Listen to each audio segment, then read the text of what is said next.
Hello YouTube, Jonathan here, and it's time for another Axis and Allies 1914 video.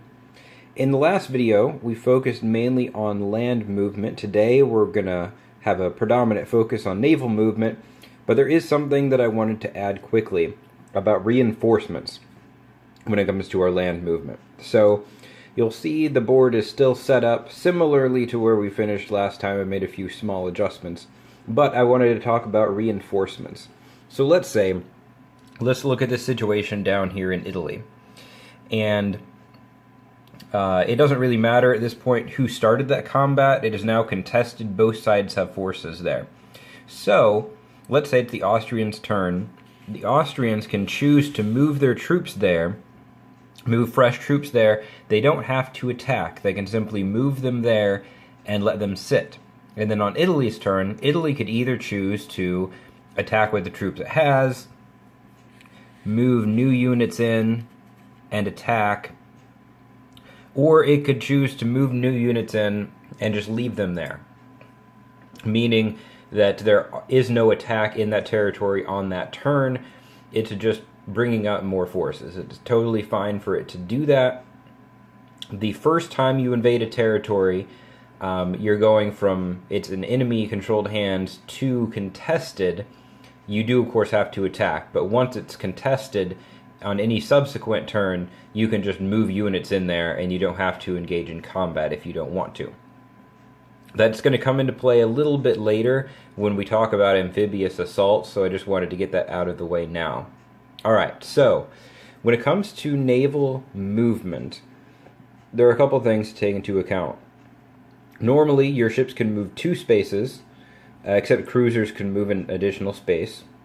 And if you start in a friendly sea zone, and for the purposes of definition, in this case, friendly means it has a friendly port in it. So for Italy or any allied power, if they have ships in this territory, it borders that friendly port, therefore it's a friendly territory. Now, if the Central Powers were to take over Rome, then that would no longer be a friendly port, and the Allies would no longer be able to consider this friendly territory. If you leave from a friendly port, you can move 1 additional space, which means if for some reason Italy needed to get these ships out to the Atlantic, it would be well positioned to do that. 1, 2, and then it could have its third move really all over the place, and then its cruisers would get an additional move when leaving from a friendly port. Now, if you move into an enemy port, so this is a territory, let's say over here, for example, the Ottomans control Constantinople in this scenario, and they have a port there, which means this is mined. That means that in our tournament rules, it doesn't matter if, even though the Ottomans might not have any ships here, the Italians still have to stop in this territory, because they have to carefully move through the mines. Now, when dealing with mines, it's much like dealing with anti-aircraft fire in other versions of Axis and Allies. The defender gets to roll a die for each enemy ship that's moving into that sea zone, and for every 1 that is rolled, number 1 on the die, an enemy ship takes a hit. Now, what's unique about this is that it is the defender who calls out, okay, I'm rolling this die for the enemy battleship. Now I'm rolling the next one for the destroyer. Now I'm rolling the next one for the transport. The attacker, in this case Italy, if it were to move its ships in here, would not get to pick how it distributes its sea mine hits. It simply has to take them on the appropriate ships, depending on which ones were designated for that particular role for the Ottomans. So you want to keep those extra movements, keep those into account, keep an eye on your sea zones, both friendly, to give yourself a little extra mobility, as well as enemy, because that is going to stop your movement. Just to illustrate that in another way, let's take a look up north. We've got this lone Russian battleship. Well, maybe if the Germans move their fleet away, the Russians can get out. Well, it's possible, but take a look at this. German sea zone, harbor. The Russians have to stop here, even though technically they could get up to 3 movement because they're moving from a friendly port. They have to stop their movement here because of those enemy mines and risk getting hit. And then when they move out again, sorry about that, and this is assuming the Germans have moved out, again there's a German seaport. So it's going to take the Russians a couple turns because of that, even though technically their number of moves would be 3, those sea mines slow it down significantly. Now, the Germans, similarly, the Germans chose to move here, and have not set England up yet. Normally, if England had ships there, that would come into play too. But let's, for the sake of illustration, say England doesn't have any ships there, and Germany wants to move across. Well, now, it's stuck for that turn because, again, the other side controls the sea zone. It has to run into mines. It can't blitz through here and move quickly. It has to carefully move through the minefield in order to take minimal casualties. Now, for the purposes of gameplay, it's still, just 1 die per ship that goes through there.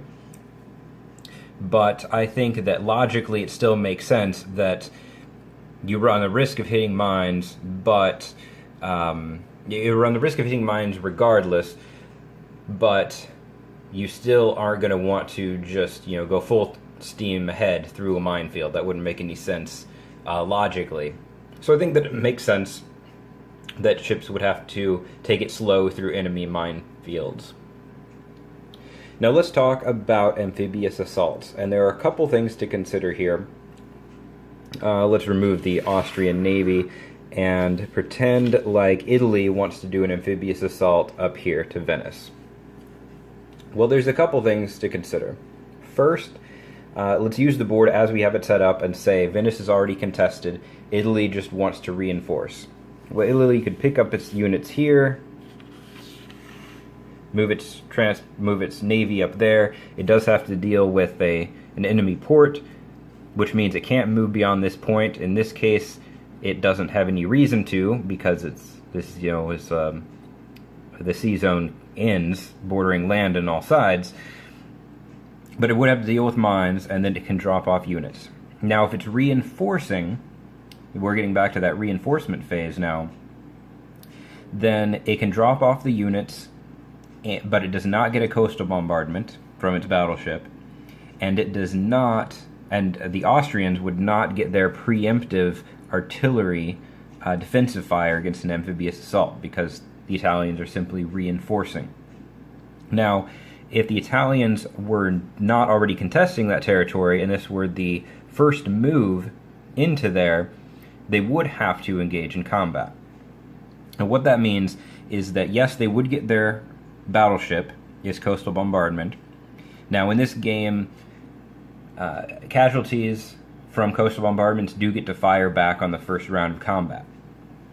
What's unique about Axis and Allies 1914's amphibious assaults is that defending artillery also get 1 free round of combat ahead of time, and casualties that they cause are removed immediately. So it makes artillery extremely powerful when opposing amphibious assaults.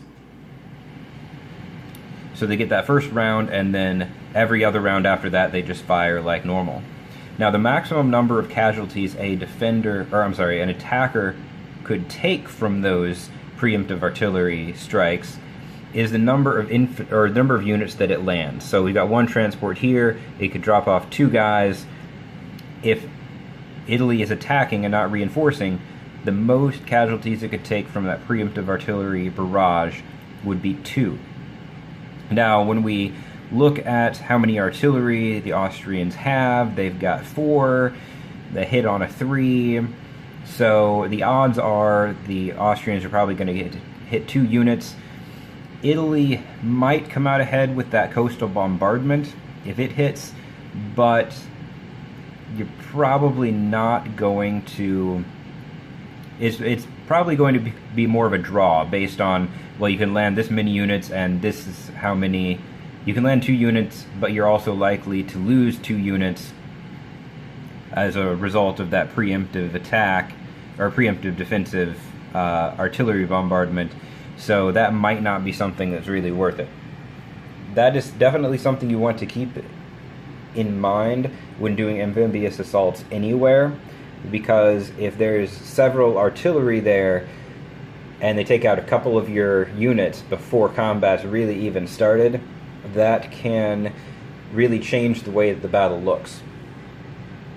So those are just some things to keep in mind. Again, your movement with your Navy, keep an eye on those minefields, both friendly and enemy, and keep a lookout for those amphibious assaults, and just keep in mind how many artillery the enemy has, and that any casualties that they inflict on their first round preemptive defensive attack do get removed immediately. So you want to make sure that you have enough units to either contest, if that's your goal, or to take the territory even after those casualties. That's going to be critical for you.